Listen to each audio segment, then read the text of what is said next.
Oi pessoal, aqui é o Rafa. Hoje a gente vai falar sobre a segunda parte do capítulo 2 do livro em Artificial Intelligence, A Modern Approach.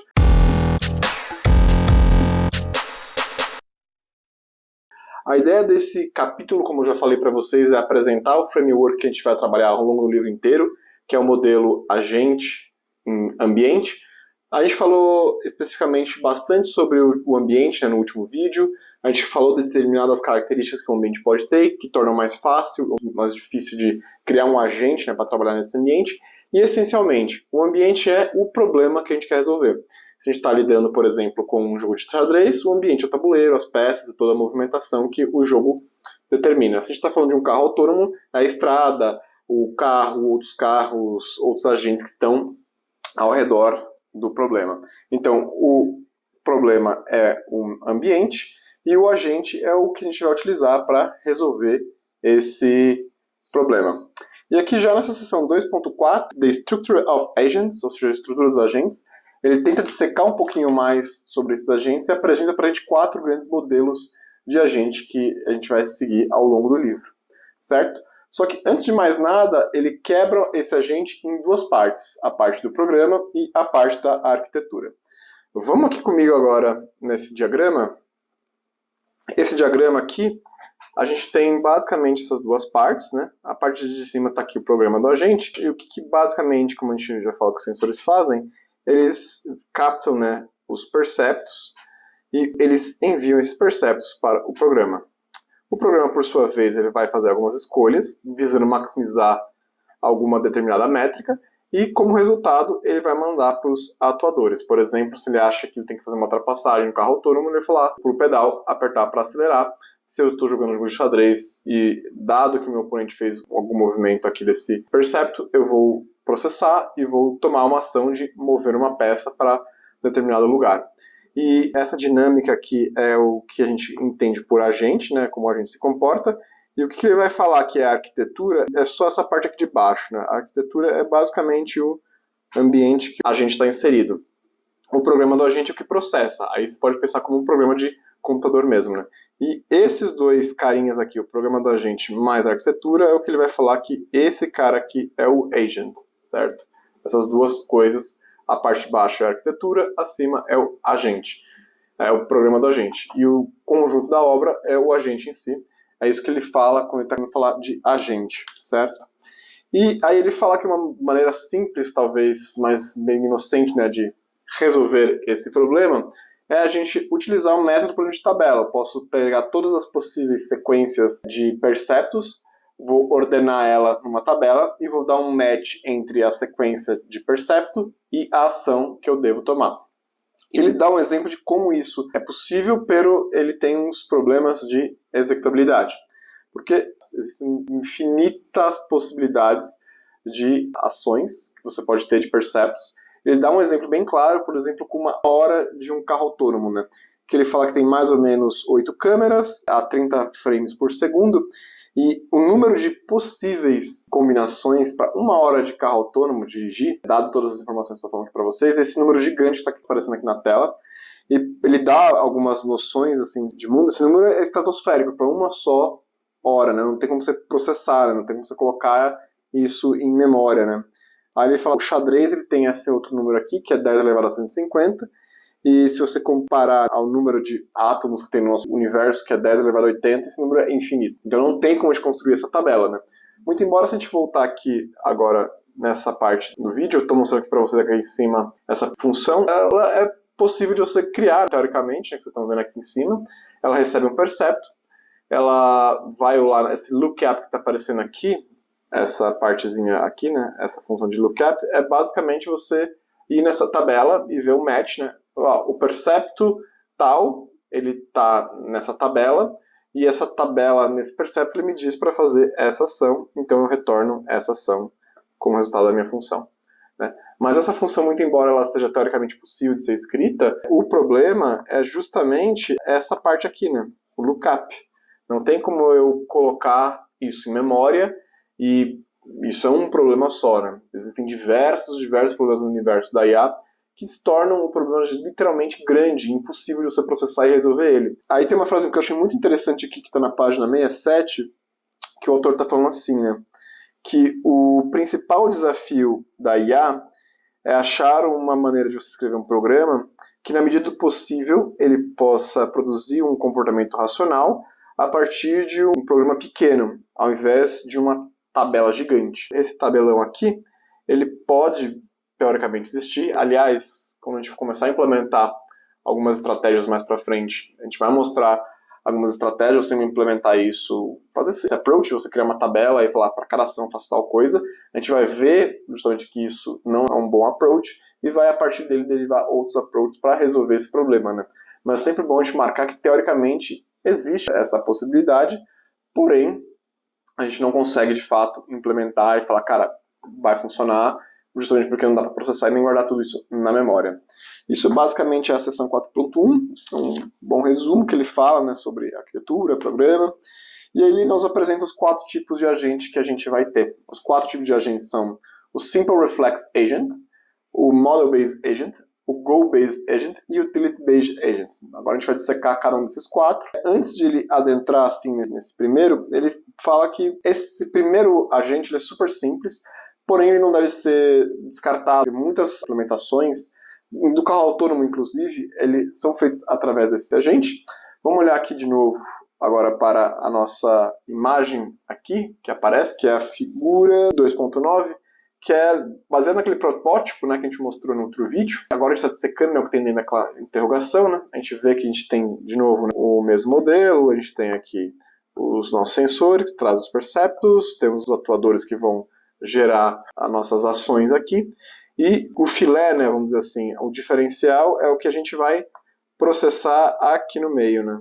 Isso aqui que é o diferencial de cada agente. Então, a estrutura do framework é todos os agentes recebem a mesma coisa, eles recebem aqui os sensores, né, e vão fazer alguma coisa e vão ter uma resposta nos atuadores. E o que vai diferenciar cada agente é justamente o que a gente faz aqui dentro. E aqui, se vocês puderem ver o que ele está falando aqui, esse Simple Reflex ele vai se comportar basicamente como um if-else em programação. Ele vai, a partir dos sensores, inferir como o mundo parece estar, ele vai ter uma regra condicional, e se essa regra tiver um match, ele vai dar determinada ação. Como a gente pode ver aqui do lado, né, tem um exemplo dessa função. Ele recebe aqui como parâmetro aqui só um percepto, e ele vai retornar só uma ação. Coisas que são persistentes, né? As regras são fixas, ele vai sempre buscar essas regras que são fixas, assim como as condições. Então essas coisas aqui, elas não mudam. E eu começo recebendo o percepto, eu vou ver o estado que eu estou, e a partir desse estado, se as condições derem match, tomo ação, se não tiver, eu não tomo ação nenhuma. Um exemplo é, se a gente voltar lá, por exemplo, do robô autônomo, que a gente estava vendo, ele recebe como perceptor aqui a localização e o status, ou seja, se eu estou na quadradinho A, e se o status é clean, ou se ele está dirty, ou seja, se ele está limpo ou se ele está sujo. Se vocês não lembram, né, desse vídeo, veja o vídeo anterior, onde a gente fala o começo do capítulo 2, onde a gente explica o que é o agente, o que é o ambiente, e a gente dá o exemplo do robô, tentando limpar 2 quadradinhos, né, um exemplo simples para a gente entender. E esse aqui seria o percepto dele, local e status.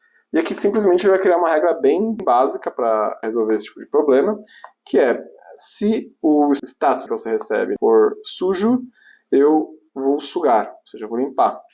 Se não for sujo o status e eu tiver na localização A, eu vou para a direita. Se eu tiver na localização B, eu vou para a esquerda. Simples assim. E ele fala que, por exemplo, o carro autônomo tem algumas coisas no sentido, se a luz do freio do carro na frente acender, eu imediatamente vou brecar. Não preciso processar mais nada, eu sei que é um sinal de perigo, eu tenho que parar, senão vai gerar colisão. Então esse Simple Reflex Agent, ele serve justamente para isso. É a questão do reflexo, né?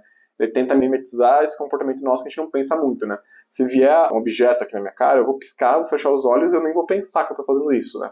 Então esse é um agente chamado reflexivo.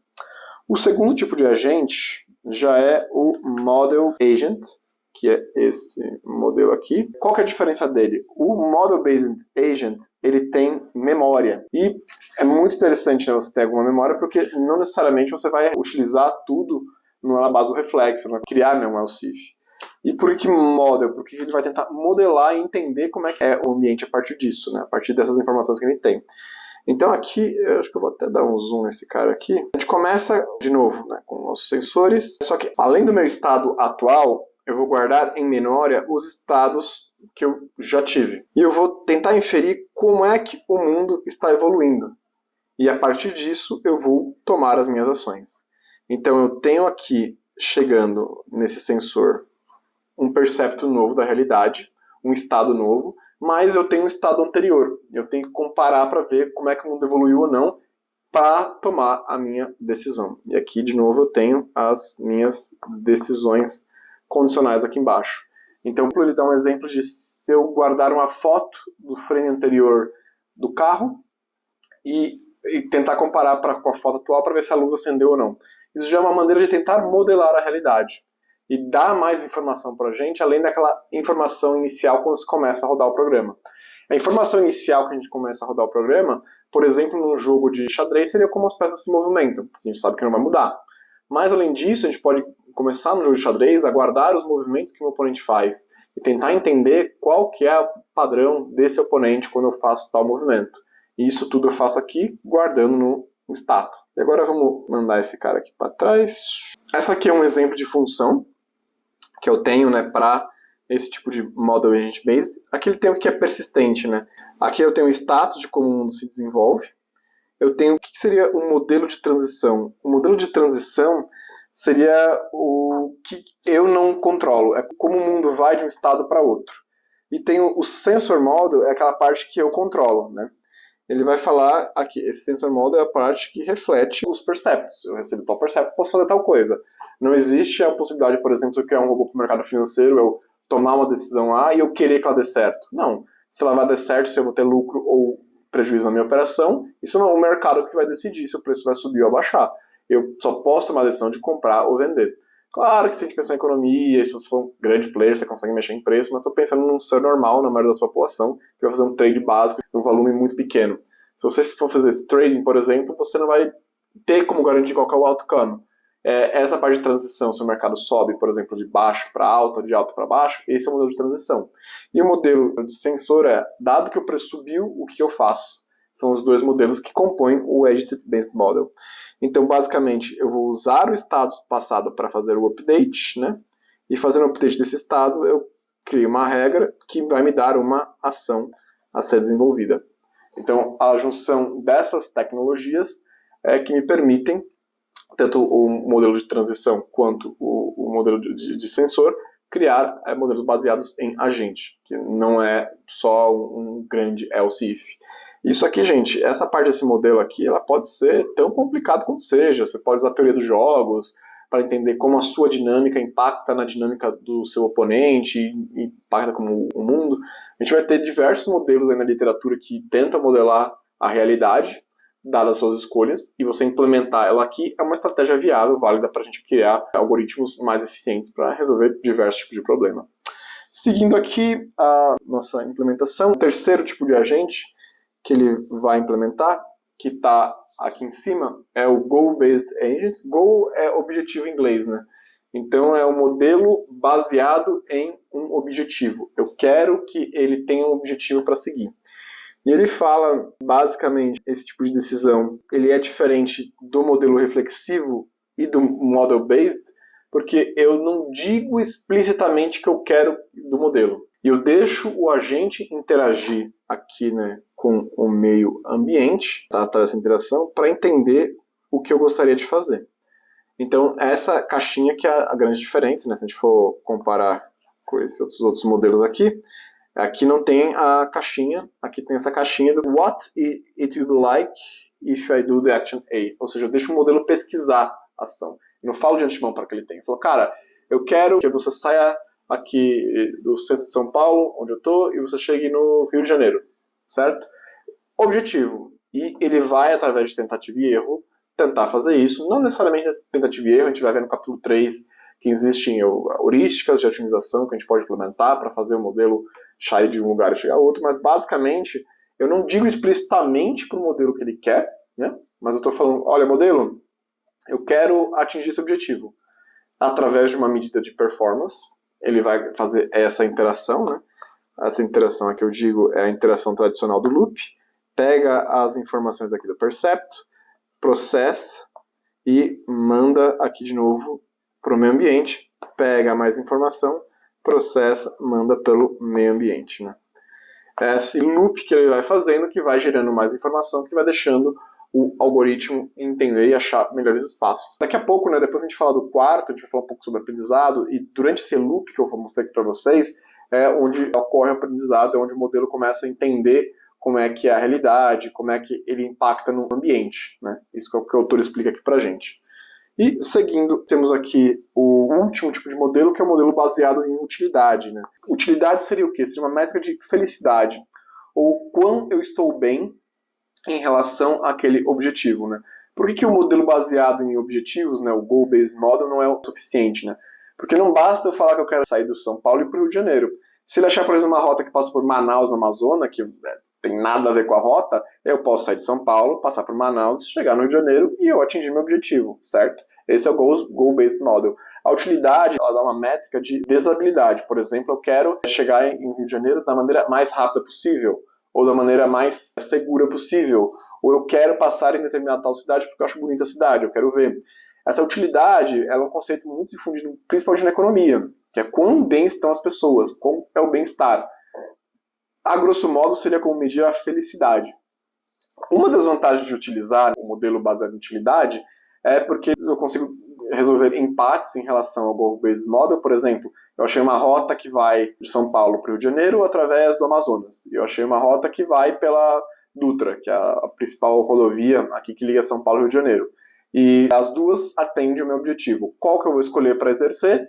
Vou olhar a minha utilidade. Se a minha utilidade tiver um peso maior em distância, certamente eu vou colocar essa que vai direto, né, São Paulo-Rio pela Dutra.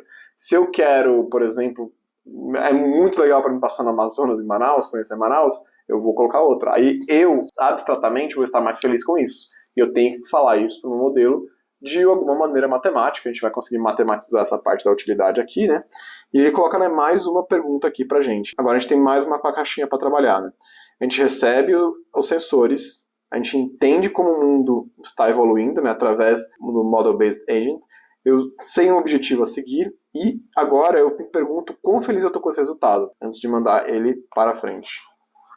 E esses são os 4 grandes tipos de agente. E agora a gente vai para um último tópico, né, que ele fala, que é justamente como esses agentes aprendem. A grande, eu diria, evolução da IA moderna passa justamente pela área de Machine Learning, e elas estão muito ligadas, e hoje estão intrinsecamente ligadas, justamente porque uma das grandes capacidades do ser humano, sensate, é aprender.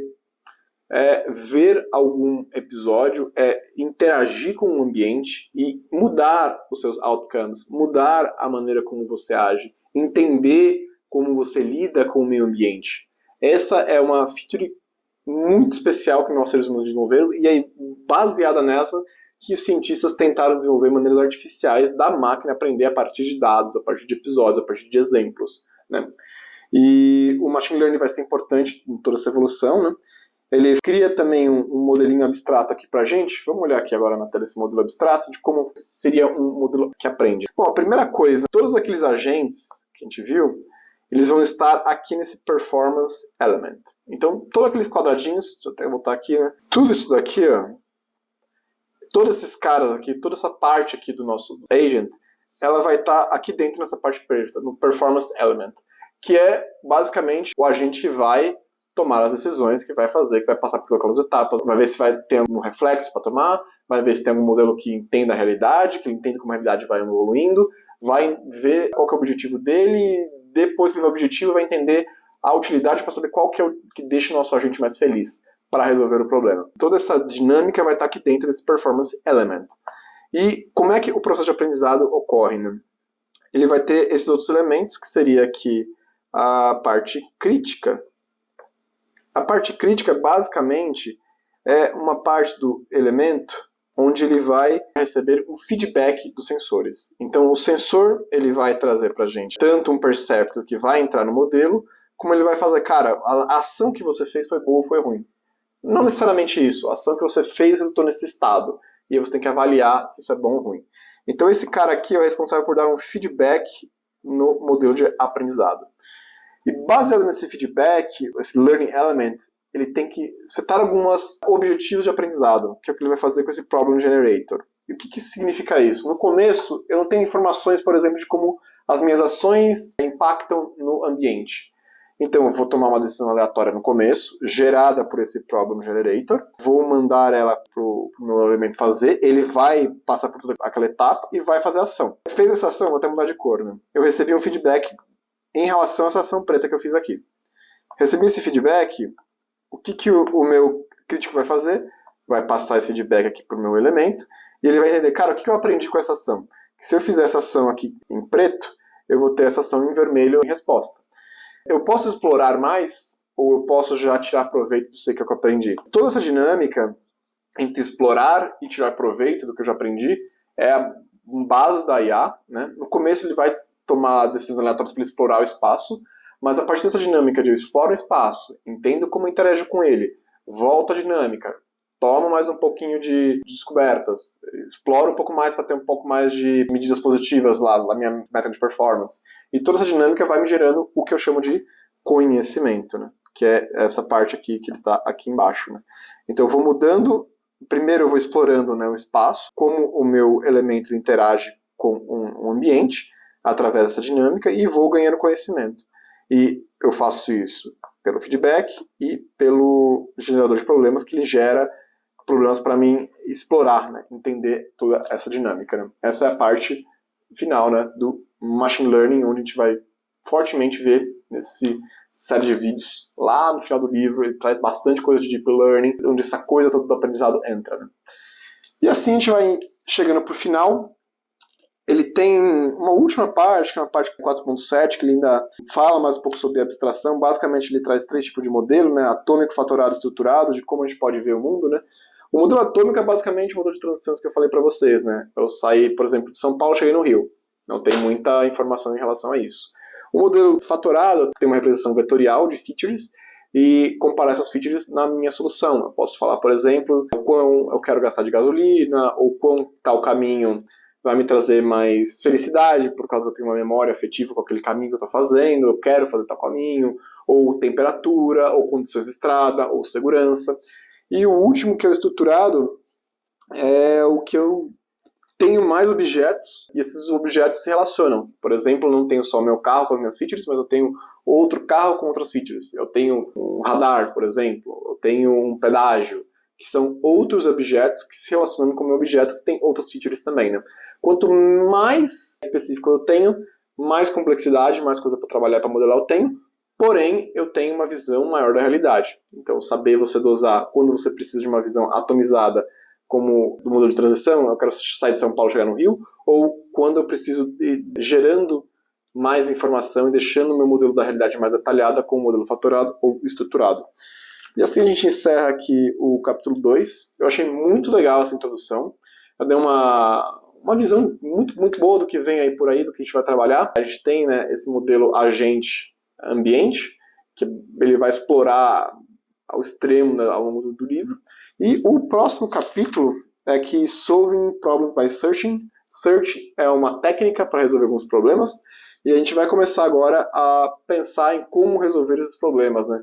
A gente vai cada vez mais dar significado a essas caixinhas que a gente colocou aqui nessa sessão. Novamente, gente, se ficou alguma dúvida, se vocês querem discutir alguma parte do capítulo, não deixe de colocar aqui nos comentários. Vai ser um prazer enorme ler os comentários de vocês. Espero que vocês tenham gostado do vídeo. Curte, comenta e compartilha. Te vejo na próxima. Tchau, tchau, pessoal.